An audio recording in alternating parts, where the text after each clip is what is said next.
This morning, it's been 20 years since the September 11th attacks across the country. People are finding ways to honor the victims and reflect on the day. In that attack, 343 New York firefighters selflessly gave their lives in the World Trade Centers. Our health expert Karen Owak is here with a way to never forget our fallen firefighters and a way to benefit our own health as well. Karen, good morning to you.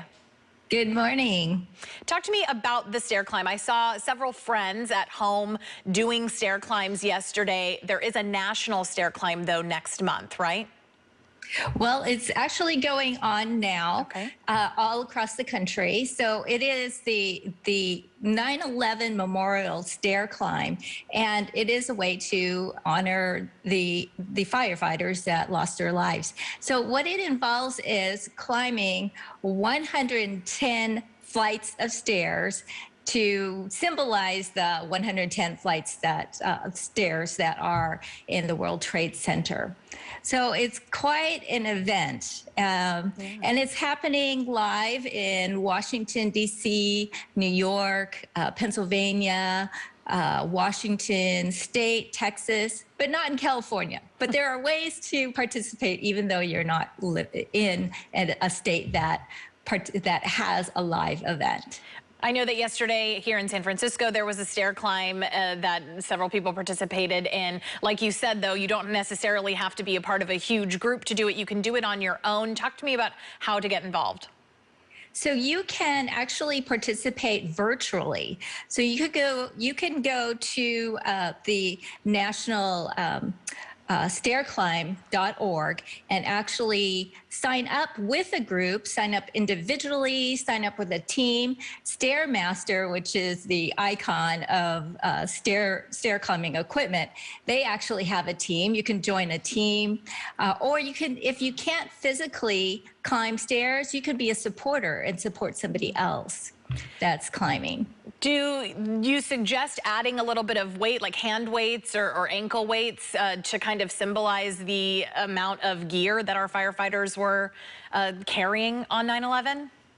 Well, what they were, I know the firefighters, they are wearing full gear, but what the firefighters that went up in the Trade Center, they were wearing about 100 pounds of gear, because they not only were they wearing their full outfits, but they were carrying extra air packs, their axe, extra flashlights. So just imagine carrying 100 extra pounds up 110 flights of stairs.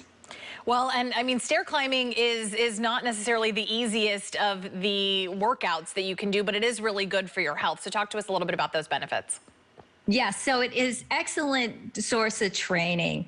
Now, what I often hear is, oh, I can walk on my treadmill for half an hour, no problem, but put me on the Stairmaster or try to climb stairs and I'm having a very difficult time. And that's because stair climbing is a very vigorous activity. It's a powerful form of walking, because think about it, you are actually taking a step and having to hoist all your weight on one foot and then carry the next foot over. So you're not only are you balancing, but then you're also having to work up against gravity. So you are using 2 to 3 times more energy just to walk upstairs compared to walking on a flat surface.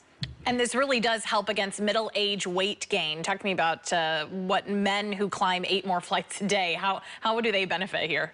Yes. So first of all, they found that if you climb 8 or more flights of stairs a day, you reduce your mortality rate by 33%. Wow. So compare that to walkers. They found that people that walk 1.3 miles a day, they reduce their mortality risk by 22%. So considerably more when you climb stairs. And then they also found if you walk 2 minutes extra a day, that you reduce that, help offset that middle-age weight gain. I feel like every time someone asks for, just easy ways to get started on a weight loss program or something like that, it's always take the stairs when you can. And this is one of those examples. But like you said, some people don't necessarily have a little bit of a more difficult time.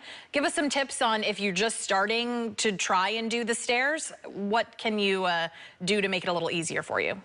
Well, first of all, if you do have a lot of weight that you're carrying, that maybe not start the stairs yet, because for every pound of weight you carry, that's 4 pounds of weight on your knees. And it's even more when you're climbing the stairs. But when you start out, just climb like 1 flight of stairs, 2 flights of stairs, and always make sure you're wearing good shoes. If you're at work and you're wearing heels, definitely change your shoes when you're walking up the stairs, because you don't want to get injured, doing this activity. Also, try to, if you have a lot of stairs to climb, I always say just do 1 or 2, then get off and then take the elevator up. And then split it up. Try not to grab the handlebars and pull yourself up, because that's kind of cheating. Yeah. So you want to make sure that you are, keeping good posture and walking straight up and not leaning forward. So make sure you're not trying to attack the stairs right after lunch either. So give yourself a little bit of time to digest. Yeah.